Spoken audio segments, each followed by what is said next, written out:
Tudo começa em um centro de detenção juvenil, um lugar que mais parece uma fortaleza em um penhasco. Lá dentro, uma multidão de detentos se aglomera enquanto alguém pergunta se eles já ouviram a novidade. Um deles comenta que um perdedor do Distrito Norte arrumou briga com o braço direito do chefe. Outro detento deboche dizendo que ficaria surpreso se o novato saísse apenas com as costelas quebradas. Segundo ele, mortes são bem comuns nesse lugar, e a torcida grita para que o show comece. A plateia então se junta e grita animadamente esperando por um bom espetáculo de violência. No entanto, o sorriso no rosto do apostador desaparece de repente ao ver a cena, pois o que ele vê é o grandão sendo completamente massacrado no chão, sem chance de reagir.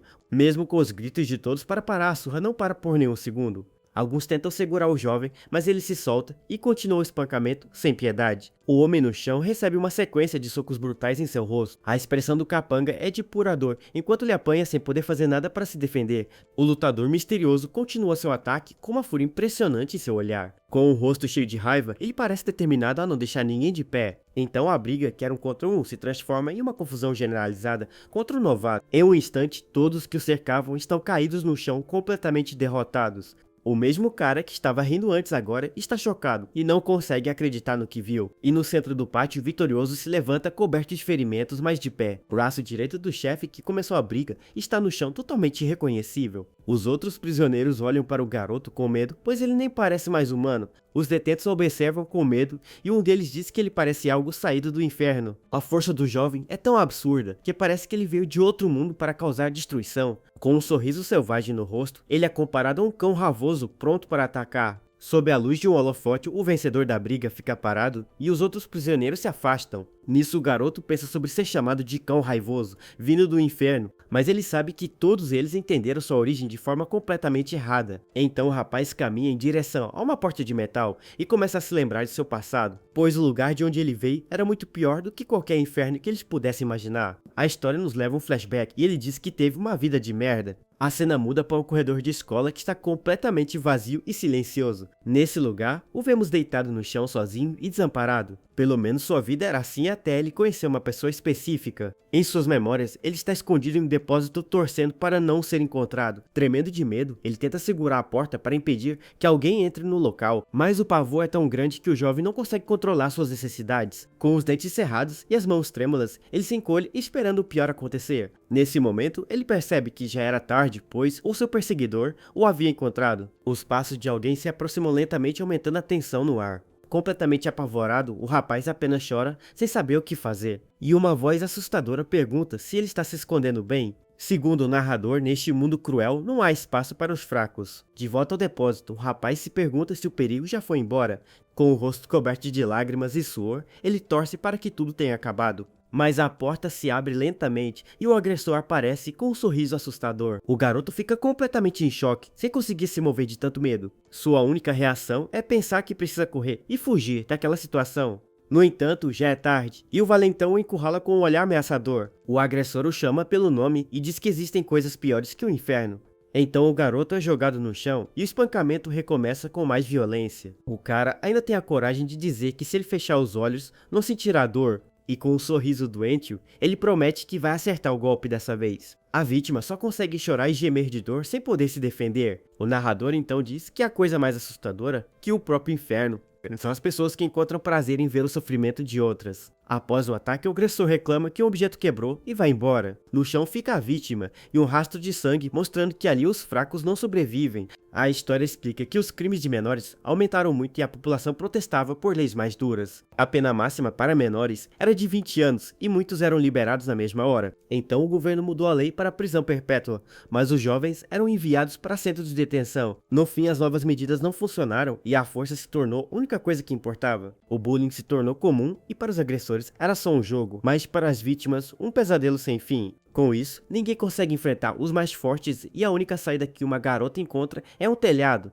Quando não há como sobreviver, a única coisa que resta para os fracos é o desespero e um fim trágico. A cena então nos mostra dois estudantes chegando tranquilamente na frente da escola, e um outro aluno observa a entrada do colégio parecendo preocupado com alguma coisa. Em um beco, o irmão mais novo do nosso protagonista é encurralado por um grupo de valentões. Um dos agressores o provoca perguntando por que ele não chama seu irmão mais velho para ajudar. Outro cara faz uma careta e zomba dizendo que o irmão dele está preso por ter tirado a vida de alguém. Com um sorriso maldoso, ele diz que por ser irmão de um criminoso não tem problema pegar seu dinheiro.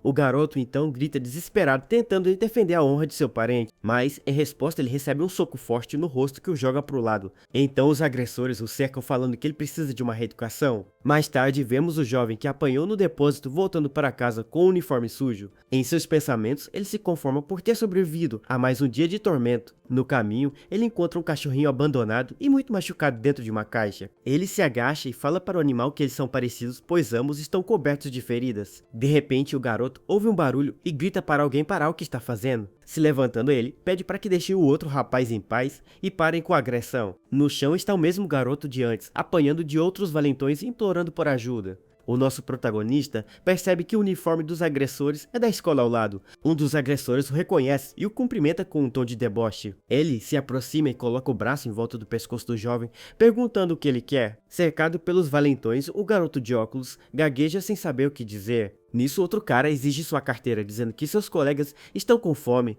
mas o valentão reclama que a quantia é tão pequena que nenhum cachorro teria tão pouco. Ele então ameaça o garoto para que ele traga o dinheiro do café da manhã no dia seguinte. Sem outra opção, o jovem concorda com a cabeça parecendo completamente derrotado. No entanto, ele olha para o lado com uma expressão de preocupação e parece mudar de ideia. Enquanto isso, o outro garoto continua no chão gemendo de dor por causa dos ferimentos. O protagonista então se vira e chama a atenção de um dos agressores pelo nome. Com uma coragem repentina, ele pede para que o grupo deixe o outro estudante em paz. O líder do grupo fica chocado com a ousadia e o encara com uma expressão de raiva. Ele diz que o irmão da vítima é um criminoso e por isso ele também é culpado. Nisso, o valentão o segura e avisa que ser chamado de veterano não significa nada e o desafia a ter a mesma atitude na frente de Kanemoto, o chefe da escola. O protagonista se lembra do demônio que o atormenta, um cara rico que machuca os outros por diversão. Ele se recorda de quando Kanemoto o escolheu como alvo assim que entrou na escola. Segundo ele, quando alguém se torna o alvo desse cara, só existem dois caminhos possíveis. Ou a pessoa enlouquece com o tormento constante ou acaba sendo morta por ele. De volta ao presente, o agressor o manda sumir para não passar vergonha no dia seguinte. O garoto então decide ir embora sem causar mais problemas para si mesmo.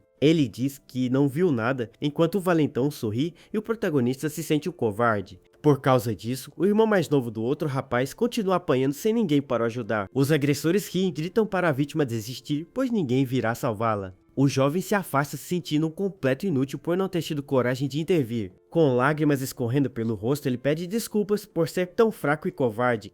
Ele se considera uma pessoa solitária, sem amigos, incapaz de fazer qualquer coisa. Nisso, o rapaz continua seu caminho para casa, subindo as escadas de seu prédio. Chegando em seu lar, ele encontra sua mãe e seu padrasto bebendo na sala de estar. O homem então pede o dinheiro da mulher de forma agressiva, pois era dia de pagamento. Ela tenta argumentar, dizendo que o dinheiro é para as despesas da casa e dos filhos, mas o cara se irrita e bate a garrafa na mesa gritando para que ela calhe a boca. De repente, um barulho alto de porta se fechando ecoa pelo corredor. O homem então se torna violento e diz para ela conseguir dinheiro com o próprio corpo. Do lado de fora, o garoto apenas tapa os ouvidos para não escutar a agressão. Ele se culpa por ser fraco enquanto ouve sua mãe gritando que eles não têm dinheiro. O padrasto grita com raiva perguntando que ela pensa que está alimentando a família. As palavras cruéis do homem ficam na cabeça do jovem que se sente um peso morto. No dia seguinte na escola, o garoto é humilhado por Kanemoto, que diz ter pisado em algo. O chefe dos valentões o chama de animal imundo e exige que ele lamba seu sapato. Vemos um garoto e sua mãe cercados por sombras que zombam deles, querendo ver seus pais. O menino fica muito irritado e grita para que não ouça insultar sua mãe. Então temos uma lembrança do passado, onde o jovem corre com uma cara de ódio. Ele tenta impedir um homem enorme que está prestes a acertar sua mãe com uma garrafa. O agressor faz uma cara de raiva e se prepara para atacar a mulher no chão. Ele ignora o garoto e quebra a garrafa na cabeça dele, mandando o moleque sair. O objeto se quebra e o protagonista começa a sangrar bastante com o impacto. Com a força do golpe, o garoto é arremessado para longe e cai no chão. O homem ameaça esmagar a mulher e ela grita o nome de seu filho chamado Jen. Caído no chão, o jovem resmunga de dor e olha na direção de uma mesa. Com muito esforço, ele estica o braço e consegue pegar uma faca que estava ali. Então o garoto se levanta e seus óculos brilham enquanto ele segura o objeto. O valentão está prestes a bater na mulher de novo, mas não vê o menino se aproximando. Nesse momento, o garoto corre na direção do homem e grita para ele parar. O brutamonte se vira e fica surpreso ao ver a criança com a faca na mão. A mãe dele se desespera e pede para o filho se acalmar, dizendo que ela está bem. Mas o jovem está decidido e diz que vai proteger a sua mãe a qualquer custo. O agressor apenas cospe no chão, demonstrando que não se importa com a ameaça. Para ele, toda aquela situação de um garoto tentar defendê-la é ridícula. O homem então começa a tirar o cinto e o provoca perguntando se ele é um cãozinho. O homem zomba do garoto e dá um passo para trás como se estivesse com medo. Nisso a mãe entra na frente do filho e pede desesperadamente para ele parar. O Brutamontes fica furioso e o desafia a tentar atacá-lo se tiver coragem.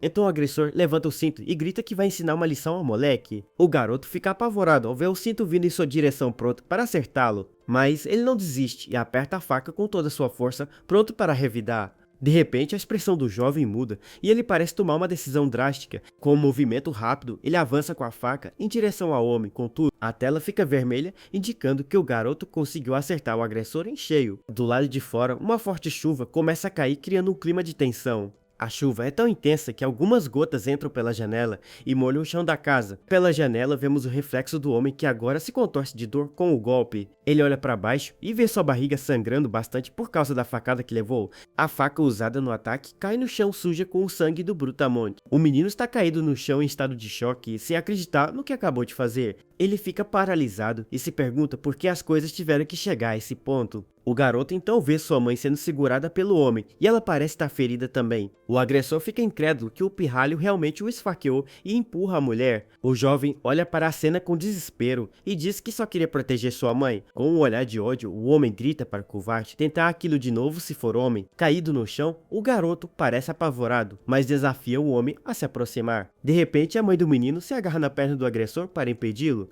O homem a olha com desprezo enquanto ela começa a implorar por seu filho. Ela diz que Jane não fez por mal. Furioso, Brutamontes grita para a mulher soltá-lo imediatamente. Em seguida, ele acerta um golpe forte na cabeça dela, dizendo que ela está o atrapalhando. A mulher é atingida com força, e o jovem grita desesperado o nome de sua mãe. Caído, e sem poder fazer nada, o garoto implora para que o homem pare com aquilo. O agressor a segura pelos cabelos e a encara com um sorriso sádico no rosto. Ele então diz que vai disciplinar os dois de uma vez por todas para aprenderem a lição. Mas a mãe, mesmo ferida no chão, encontra forças para dizer ao seu filho para fugir. O garoto está paralisado de medo e começa a suar frio sem saber o que fazer. Mas ele reúne coragem e diz com determinação que irá protegê-la não importa o que. Sua mãe insiste para ele não se preocupar com ela e apenas ir embora dali. O agressor chuta algumas garrafas no chão enquanto se aproxima lentamente dele. Com lágrimas nos olhos, a mulher grita com todas as suas forças para que ele fuja. O jovem se apoia no chão e vê os cacos de vidro da garrafa quebrada perto dele. Ele então se levanta e corre pedindo desculpas para sua mãe por ter que deixá-la. Vendo o garoto fugir, o homem fica ainda mais furioso e o xinga de moleque. Do lado de fora, o garoto ouve o homem culpando-o por tudo, enquanto agride sua mãe. Caída no chão e machucada, a mulher chama o nome de seu filho com a voz fraca. Com suas últimas forças, ela sussurra para que ele consiga fugir e se salvar. Vemos o garoto sozinho no meio da rua enquanto uma chuva forte começa a cair. Ele se lamenta por ter fugido e não ter conseguido salvar sua mãe daquele homem. Em cima de um prédio, ele se sente um inútil e pede desculpas para sua mãe. Duas garotas com guarda-chuva passam por ele e comentam que ele está todo encharcado. Uma delas então se aproxima por trás dele para tentar protegê-lo da chuva. O rapaz fica envergonhado e pede mentalmente para que elas não olhem para ele. Mas a garota se aproxima ainda mais dele e o encara de perto com um olhar gentil. Com um sorriso no rosto, ela oferece seu guarda-chuva, dizendo que ele pode pegar emprestado. Ela o aconselha a ir para casa logo para não pegar um resfriado por causa da chuva. A garota coloca o objeto na mão dele e o jovem fica sem reação com a gentileza dela. Em seguida, ela corre de volta para sua amiga e as duas vão embora juntas. A amiga pergunta se ele não é uma pessoa má, mas a garota diz que gosta de ajudar.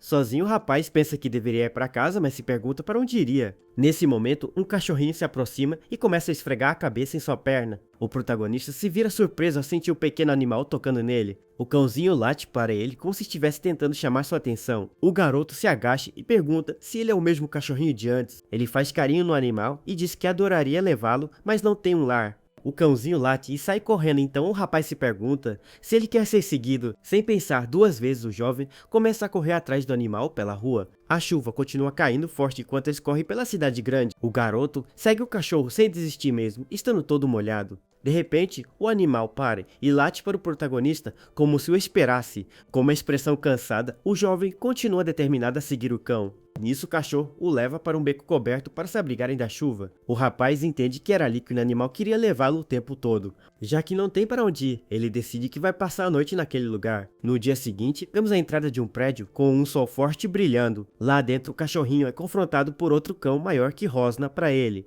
O protagonista ouve o barulho e olha na direção com uma expressão de surpresa. Então um cara mal encarado com duas garotas aparece e o chama de melhor amigo. O valentão se aproxima do rapaz sentado num colchão e pergunta o que ele faz ali. Uma das garotas diz que eles moram perto e a outra duvida da amizade deles. Com um sorriso estranho, o homem confirma que eles são realmente amigos. Ele diz que ficaria entediado até a morte sem o garoto para se divertir. O jovem está encurralado na parede e o cachorro agora rosna para ele. O delinquente se irrita com o silêncio do rapaz e o questiona sobre isso.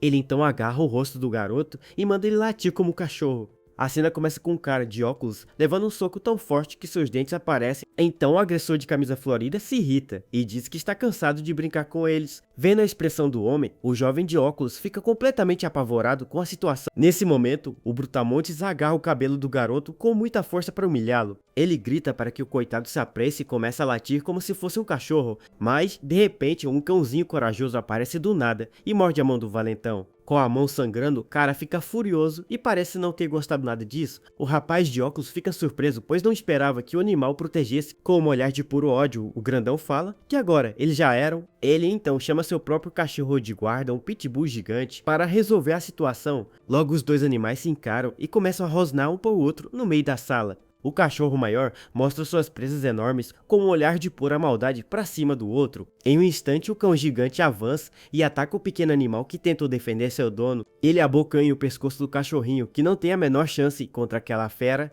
O pobre animalzinho cai no chão completamente derrotado, e o outro fica de pé. Vendo a cena cruel, o agressor abre um sorriso bem sinistro e debochado no rosto. Nesse instante, o garoto de óculos entra em desespero e começa a chorar implorando. O valentão o segura e o obriga a assistir tudo de perto sem poder fazer nada. Ele diz que o fracote não consegue proteger nada nem ninguém nesse mundo. O rapaz implora mais uma vez dizendo que o cachorrinho vai morrer se aquilo continuar. O vilão apenas estala a língua com um sorriso bem maldoso no rosto. Ele então segura o jovem pelo cabelo e o força a assistir a cena dizendo para ver como o animal morre. E o ameaça falando para ele nunca mais ousar desafiá-lo novamente. O cachorro grande continua seu ataque impiedoso contra o pequeno animal indefeso no chão. Em meio à escuridão, o cãozinho solta um último grito de dor antes de seu fim. O rapaz de óculos grita desesperado ao ver seu único amigo partindo daquele jeito. Com lágrimas escorrendo pelo rosto, ele se sente impotente e não consegue fazer nada. O Brutamontes puxa o cabelo dele novamente apenas para chamar sua atenção.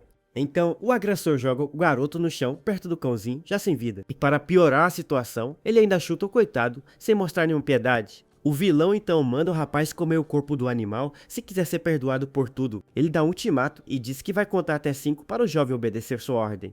De joelhos, o garoto pensa que estava finalmente livre da solidão que sempre sentiu. Ele se pergunta por que o cara tirou tudo dele daquela forma tão cruel. O jovem se lembra de como o cãozinho o protegeu e lhe deu uma faísca de coragem, mas, no fim, ele não conseguiu fazer nada e percebe que estava sozinho de novo. Seus pensamentos são de pura angústia e ele começa a questionar seu próprio destino. O garoto se pergunta se nasceu apenas para ter tudo roubado dele o tempo todo. De repente, o rapaz de óculos se levanta do chão e o valentão fica bem surpreso. O agressor não entende nada e pergunta o que o garoto está planejando fazer agora. O agressor fica furioso e pergunta se o garoto também vai desafiá-lo agora.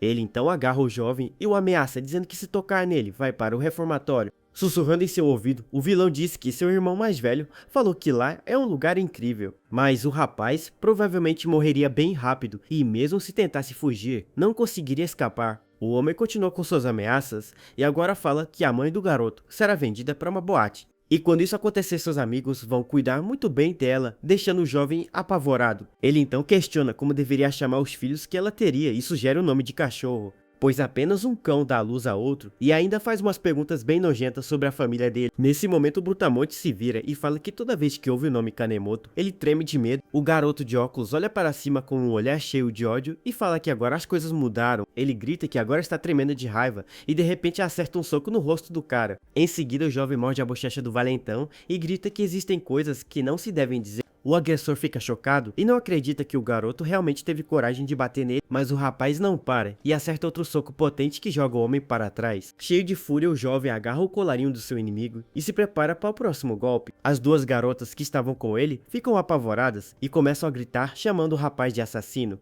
Uma delas sai correndo para pedir ajuda enquanto a outra grita para a mãe salvá-la. No final, o jovem fica parado, olhando para o agressor caído no chão, completamente derrotado. Com o rosto todo sujo, o protagonista encara o nada sem nenhuma expressão. Então a cena corta para o tribunal de família, onde o destino do rapaz será decidido. O juiz bate seu martelo com força na mesa, exigindo ordem no local. Ele começa a ler a acusação contra Kimori Gen, de 15 anos por agressão.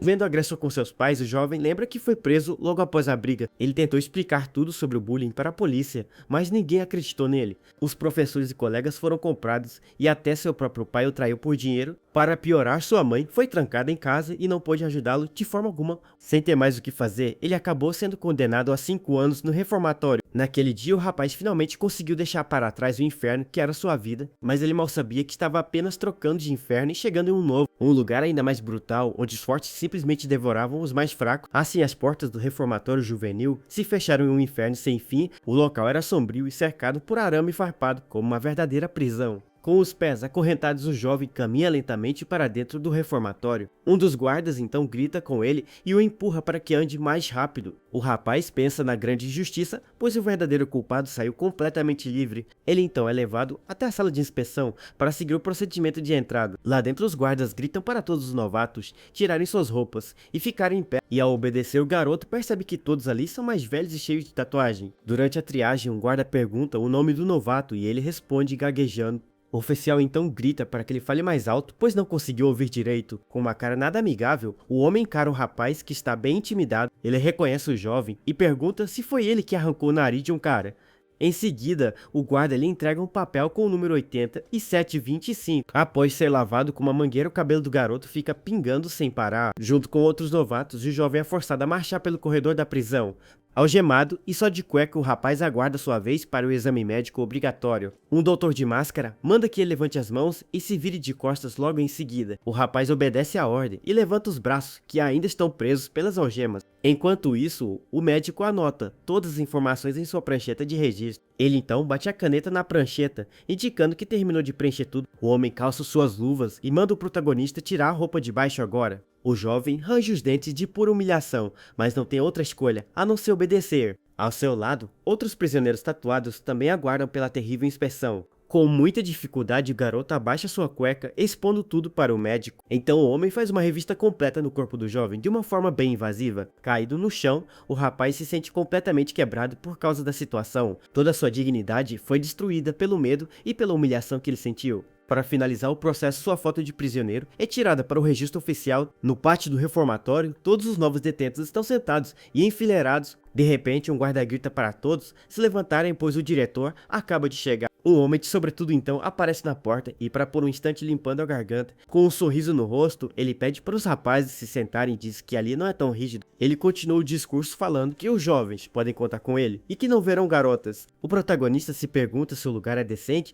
e o diretor avisa que vai designar os quartos. Com um sorriso largo, o homem diz que espera que todos recebam uma boa educação ali. Após a cerimônia, um guarda se aproxima e manda o rapaz de óculos ir com ele. Vendo o novato, alguns detentos comentam que as coisas vão ficar bem divertidas agora. Um grandalhão careca parece animado com a chegada de um novo alvo para atormentar. Enquanto anda o jovem, ouve os outros o chamando de saco de pancadas, mas ele nem liga. Ele então para na frente do guarda, segurando seus pertences e espera a próxima ordem. O oficial o encara com um sorriso sinistro que deixa o rapaz bem desconfiado. O guarda então avisa que preparou um quarto muito especial só para o nosso garoto. O lugar na verdade é uma cela escura e isolada no subsolo daquele reformatório. De cima o oficial aponta para a solitária e diz que é ali que o novato vai ficar. Sem questionar, o jovem caminha em direção ao seu novo e assustador alojamento. O guarda o empurra para dentro e manda que ele aproveite bem o lugar com deboche. Mas ao entrar, ele se depara com um quarto cheio de veteranos que o encaram feio. Um deles, com um sorriso maldoso no rosto, pergunta qual é o nome do novato. O novato responde seu nome para os veteranos que o cercam com olhares ameaçadores, mas sem aviso, um dos detentos lhe acerta um tapa muito forte no rosto. O agressor então grita irritado e exige saber o número de identificação do rapaz. Com o lábio sangrando, o jovem de óculos responde que seu número é 80 e 725. O líder do grupo então avisa que eles vão começar um pequeno ritual de iniciação. Vendo a situação, nosso garoto fica completamente apavorado e sem nenhuma reação. Um dos veteranos pega uma tigela e começa a misturar coisas nojentas dentro dela. Em seguida, eles forçam a cabeça do rapaz para baixo, mandando que ele se lembre bem daquilo. O chefe da cela o declara seu cachorro e diz que suas ordens são absolutas ali dentro. No chão, o jovem de óculos range os dentes e pensa que precisa aguentar tudo por enquanto. Percebendo a resistência, o veterano se aproxima e pergunta se o novato tem algum problema. Ele então agarra o cabelo do garoto e diz que por agora já foi o suficiente. Com um sorriso cruel, o homem fala que agora vai ensinar as regras daquele lugar para ele. É explicada a hierarquia do local, onde o novato é um pária e deve respeitar os de cima. A primeira regra é entregar todos os seus suprimentos para o chefe da cela, que vai distribuir. O rapaz olha para seus itens e entende que nunca deve ir contra alguém de nível superior. Um dos detentos sussurra em seu ouvido que se ele desobedecer as coisas vão ficar feias. O chefe então diz que está com vontade de ir ao banheiro e manda o novato servir de banquinho. Sem entender nada, o garoto fica parado e outro detento explica que é para alcançar a pia. A pia é muito alta e os banheiros têm limite de descarga, por isso eles usam um novato de apoio. A história começa em um lugar sombrio com o cara sendo pisoteado sem piedade por outro detento. Nesse momento, o agressor fala que esse é um trabalho honroso, dado apenas aos marginalizados. Então o valentão se levanta com um sorriso de superioridade, enquanto ajeita suas calças. A vítima, por sua vez, o encara com uma expressão de puro medo e desespero no rosto. Com o rosto contorcido de dor, ele aperta os dentes aguentando toda aquela situação. Sem nenhum aviso, o grandão enfia a cabeça do garoto de óculos com tudo em uma pia. Mas a situação vira e o agressor agora grita furioso, ameaçando acabar com o outro. A cena muda para uma prisão onde uma briga generalizada está rolando e parece ser bem séria. No meio da confusão, o novato no chão pede desculpas à sua mãe, achando que vai morrer. Inesperadamente alguém aparece e para o ataque, pedindo para os valentões esperarem. Um dos bandidos fica confuso e pergunta quem é o sujeito e por que ele está protegendo o garoto. O homem de óculos sorri e diz que vai dar uma lição no garoto. O agressor principal não gosta da intromissão e grita que isso não é da conta dele. Com muita calma, o homem de óculos tira um maço de dinheiro do bolso, ainda sorrindo. Ele oferece um lenço a Brutamontes e diz que os chefes têm um motivo para mandar o novato. A fala continua enquanto ele alerta que se o garoto morrer, isso pode trazer problemas. O bandido pensa um pouco e concorda com a lógica do sujeito misterioso chamado Tamiya. Porém, outro prisioneiro se irrita e reclama que o rapaz é muito falador. O líder do grupo então diz que vai deixar o garoto com Tamiya, mas a responsabilidade é dos dois. Com isso, os agressores se afastam, deixando Tamiya sozinho com o jovem ainda no chão. O homem de óculos se aproxima e oferece um curativo para o garoto machucado no chão.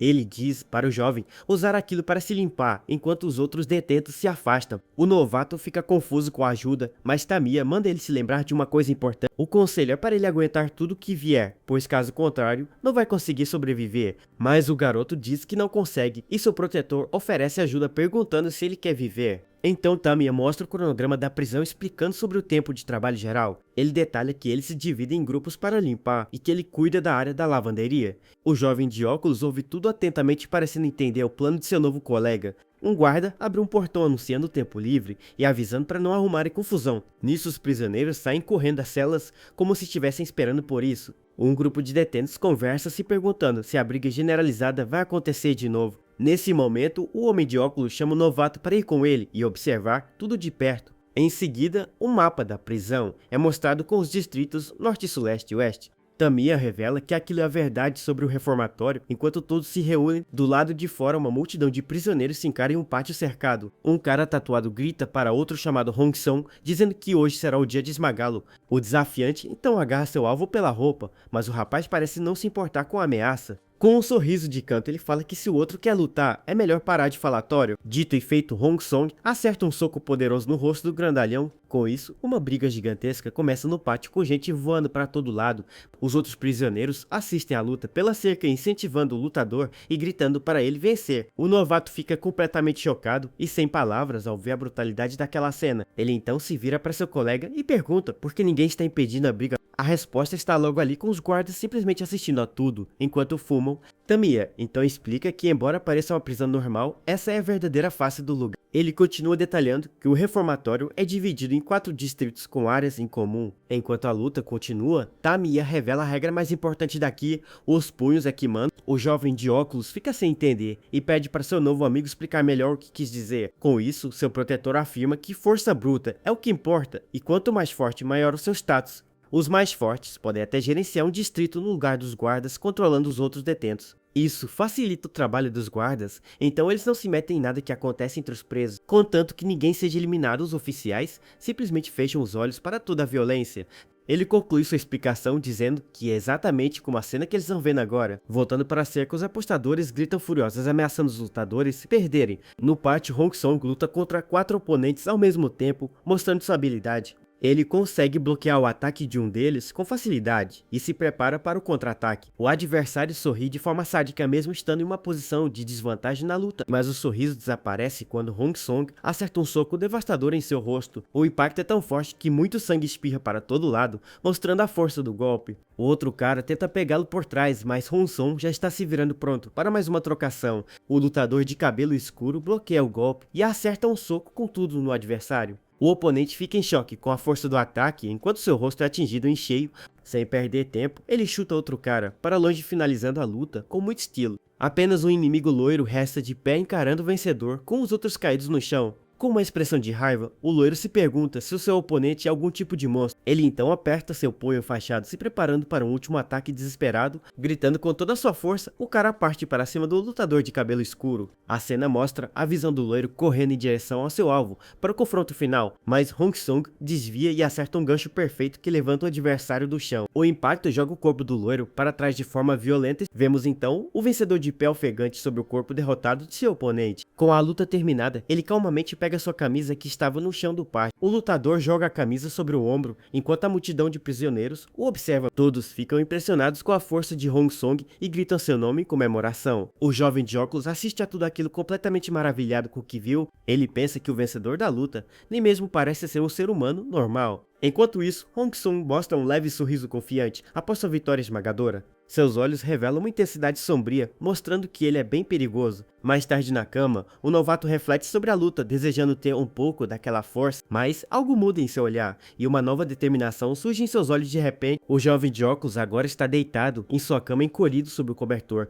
No dia seguinte, o sol nasce em um céu nublado sobre o reformatório. No refeitório, detentos tomam seu café da manhã em um clima agitado. O novato pergunta como os lutadores saíram ilesos e Tamea responde que é uma regra. Ele explica que quando há problemas, eles resolvem na briga e vence alguém mais forte. Surpreso, o rapaz de óculos questiona se qualquer um pode desafiar os mais fortes. Com um sorriso, seu colega diz que é inútil a menos que você seja muito poderoso, porque segundo ele, os chefões não se importam nem se você acabar com seu oponente. O garoto fica de boca aberta, completamente chocado. Então Tamea diz que entende o que ele sente, aconselhando o jovem a aguentar tudo ou encontrar alguém para o proteger na prisão. De repente, um dos detentos grita para todos se apressarem e se reunirem imediatamente. Uma figura enorme e assustadora surge na entrada do refeitório e todos se assustam. O amigo do novato manda levantar rápido e avisa para não irritar o chefe da ala norte. O valentão diante se aproxima do chefão com respeito e pergunta o que ele faz ali. Mas o grandalhão apenas o ignora e continua andando pelo refeitório com um olhar sério. Os passos pesados dele ecoam pelo salão enquanto ele se aproxima da mesa dos dois. Parado na frente do garoto, ele pergunta de forma intimidadora se ele é Gen Yamamoto. Com muito medo, o jovem confirma sua identidade, gaguejando diante do homem gigante. Sem aviso, o chefe agarra o garoto pelo colarinho com uma força assustadora. O gigante se apresenta como Hetsu Kanemoto com um olhar extremamente ameaçador.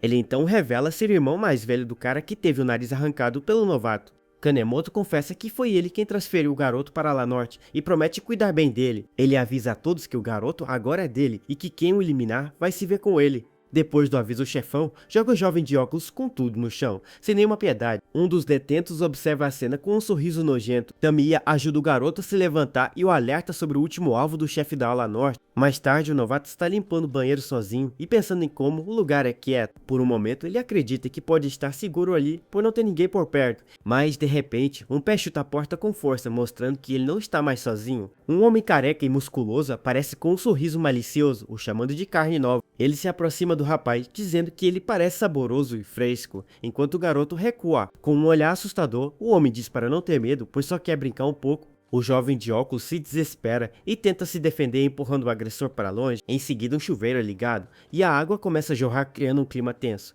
Agora todo molhado, o garoto encara seu agressor que parece gostar daquele cenário. O careca então lambe os lábios com uma expressão de prazer, dizendo que aquilo é o melhor. Com o rosto contorcido em puro terror, o jovem se vê sem saída naquela situação horrível. O protagonista está sendo segurado pelo pescoço por um careca gigante e tenta se soltar com toda a força. Ele recebe um golpe forte no rosto, mas continua resistindo ao aperto do Brutamonte. Então o careca sorri e fala que o rapaz é surpreendentemente briguento por ainda, está resistindo. Nisso o gigante agarra o cabelo do jovem, dizendo que gosta desse tipo de atitude, mas nesse momento o rapaz segura o braço do agressor e pede para ele esperar um pouco. Um outro cara de óculos aparece e interrompe a briga, chamando o careca de chefe. Ele avisa que se um arranhão for deixado no novato, todos terão uma grande dor de cabeça. O Brutamontes fica irritado com o aviso e parece pensar no que fazer em seguida. Com um sorriso no rosto, ele solta o jovem e diz que eles estavam apenas brincando um pouco, mas ele não perde a chance e comenta que não se importaria de ficar no lugar do outro cara. Chegando perto, o careca fala que se ele quer mesmo proteger o rapaz, é melhor pensar bem nas consequências. Dito isso, o gigante se vira e vai embora, deixando os dois prisioneiros para trás no local. O homem de óculos se vira para o novato no chão e pergunta se ele está bem. Depois da confusão, ele ajuda o garoto a levantar enquanto explica que aqueles caras são perigosos e que a vingança é certa. O rapaz de óculos se afasta sozinho pelo corredor pensando sobre o trabalho duro que é limpar os banhos. De repente, alguém passa uma rasteira nele, fazendo o jovem tropeçar e cair com tudo no chão. Com isso, o garoto se vê cercado por um grupo de prisioneiros que não parecem ter boas intenções. Um dos membros do grupo parece confuso e pergunta aos outros o que eles estão fazendo ali. Sem aviso, um dos capangas acerta um soco poderoso bem no rosto do nosso protagonista. Então todos começam a chutar o jovem caído, falando que aquilo é por ele ter encostado no chefe deles. Uma mulher de jaleco aparece e interrompe a agressão perguntando o que eles estão fazendo. Um dos agressores a reconhece como Doutora Candy e diz que estavam apenas dando uma lição. Ela então manda eles pararem, pois vai ser um problema para lidar depois, e avisa sobre a chamada. Com isso, os caras entendem o recado e vão embora falando que deixam o resto com ela. Um deles ainda olha para trás e avisa o jovem caído que ele teve sorte dessa vez. Logo em seguida, a cena muda e mostra a porta da enfermaria da prisão, onde o rapaz foi levado. Lá dentro, ele está deitado numa maca e a médica avisa que vai doer um pouco o tratamento. Ela passa um algodão com remédio nas costas feridas do garoto, que se contorce de dor. A mulher fala para ele não se segurar e avisar caso precise de alguma coisa durante o processo, mas o protagonista aperta o lençol e diz que está bem mesmo, sentindo uma dor imensa. A doutora fica um pouco surpresa com a força de vontade do prisioneiro diante da situação. Ela pensa que ele tem mais coragem do que ela esperava, enquanto o rapaz a encara com raiva. De volta à sua cela, o protagonista começa a pensar sobre seu amigo, que foi ajudá-lo. Ele se lembra que Masaki foi limpar o banheiro em seu lugar e ainda não tinha retornado. Nisso, o rapaz se recorda da ameaça que o careca fez ao seu amigo. Um medo terrível toma conta do jovem, que teme que algo ruim tenha acontecido com seu colega. Então ele corre para as grades da cela e começa a gritar desesperadamente por um guarda. Em outro lugar, o amigo dele está no chão se contorcendo de dor, parecendo bem machucado.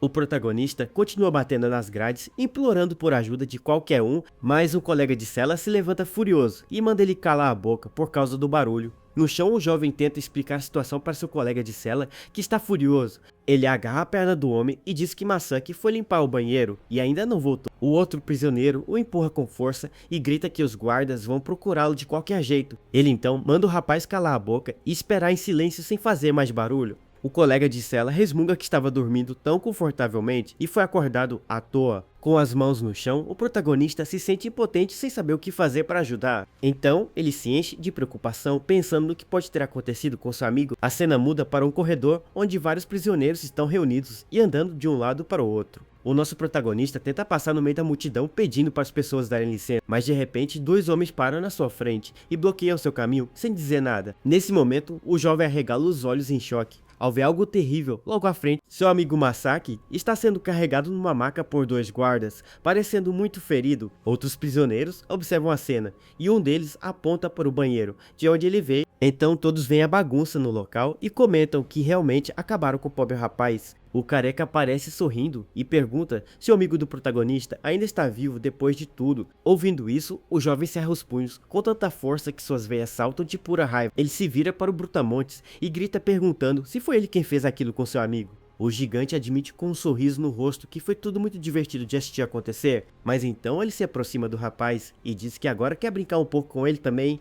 O careca vai embora com sua gangue e fala para o jovem que espera uma resposta mais tarde. O careca agarra outro prisioneiro e avisa para ele não pensar em fugir, enquanto o rapaz grita. Com o rosto machucado, o garoto grita de dor por causa dos golpes que está recebendo do grupo. Mesmo apanhando, ele questiona o que estão fazendo e se por acaso querem um problema maior. Então o rapaz continua se debatendo e gritando desesperadamente para que o Brutamontes o solte, mas nesse momento uma mão segura o ombro do gigante e interrompe o ataque de repente. Com isso, o careca se vira furioso e fala que o homem tem muita coragem para interrompê-lo. Um sujeito misterioso aparece e empurra o agressor, que fica surpreso com aquela atitude. O protagonista observa a cena chocado e pensa que é aquela mesma pessoa de antes. Então o recém-chegado encara o gigante e fala para ele sair, pois ele quer tomar um banho. O Brutamontes fica com uma cara de poucos amigos e se pergunta por que aquele cara está ali. Resmungando ele, decide recuar e avisa que vai para outro lugar, deixando o prisioneiro em paz. O homem misterioso apenas observa com um sorriso valentão, indo embora com sua gangue. De costas, o gigante resmunga para si mesmo e pensa em como aquele cara é um sujeito irritante. Mas, antes de sair, ele ainda chuta o outro rapaz e grita que o trabalho dele é limpar o chão.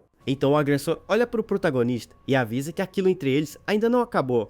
O protagonista fica parado, observando o homem que o salvou indiretamente da confusão. A cena então muda para a água escorrendo pelo ralo do banheiro. Enquanto o local fica em silêncio, o jovem observa o homem tomando banho e se pergunta quem ele é para assustar até o Nagal.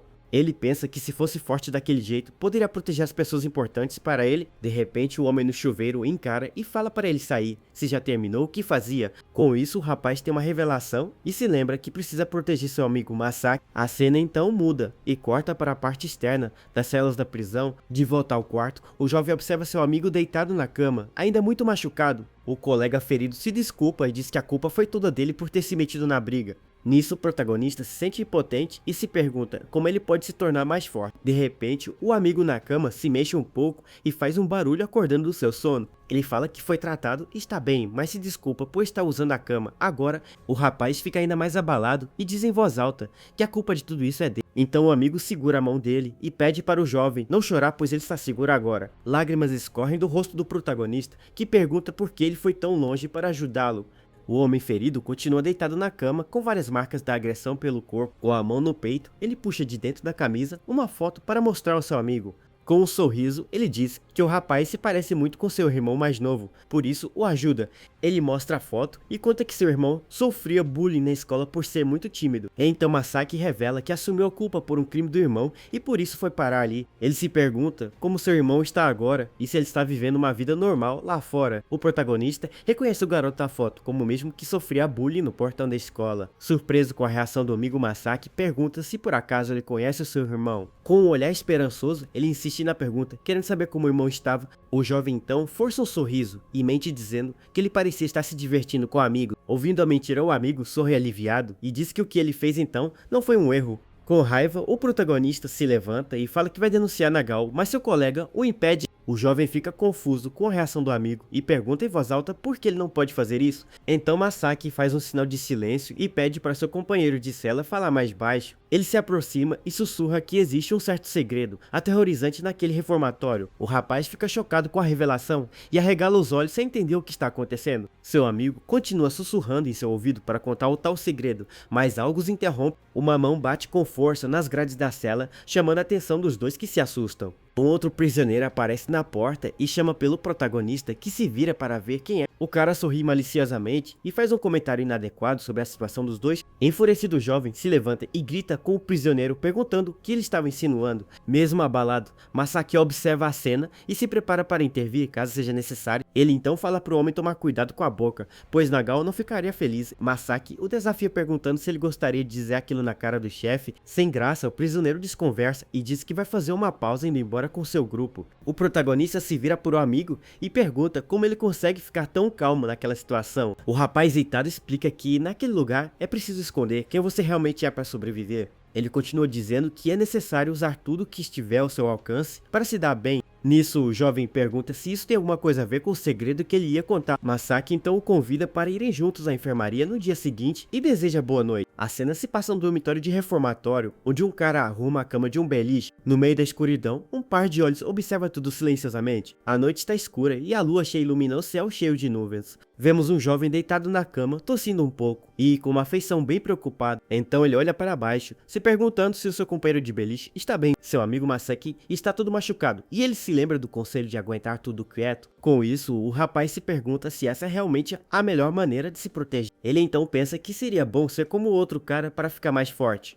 O garoto lembra que até Nagao, mais forte dali, tinha medo daquele homem. Ele se recorda de como o sujeito conseguiu lutar contra 4 caras ao mesmo tempo. A lembrança daquela briga intensa vem à sua mente, o deixando assustado. Nesse momento, ele começa a imitar os movimentos de luta deitado em sua cama. Mas ele logo percebe que é inútil, pois não tem força para lutar daquele jeito. Sem esperança, o jovem se encolhe na cama, sem saber como viver seguro naquele lugar. Do lado de fora do prédio, uma forte chuva começa a cair durante a noite. Enquanto isso, um corredor Masaki é levado por 2 colegas para a enfermaria. O amigo diz para não se preocupar com o horário, enquanto o apoia para andar. De repente, o detento percebe uma movimentação e se assusta, pois todos deveriam estar dormindo. Logo à frente, um homem de terno caminha em sua direção escoltado por alguns guardas. O líder do grupo estranha e pergunta o que o novato e o Dr. Kanda fazem ali. A doutora Kanda explica que Tamiya não está bem, então ela o levará para a enfermaria. Nesse momento, Masaki pergunta se algo de errado aconteceu com ele. O amigo de óculos responde que foi só uma ferida antiga que abriu, mas não é nada grave. O homem de terno então entende a situação e permite que ele siga o seu caminho.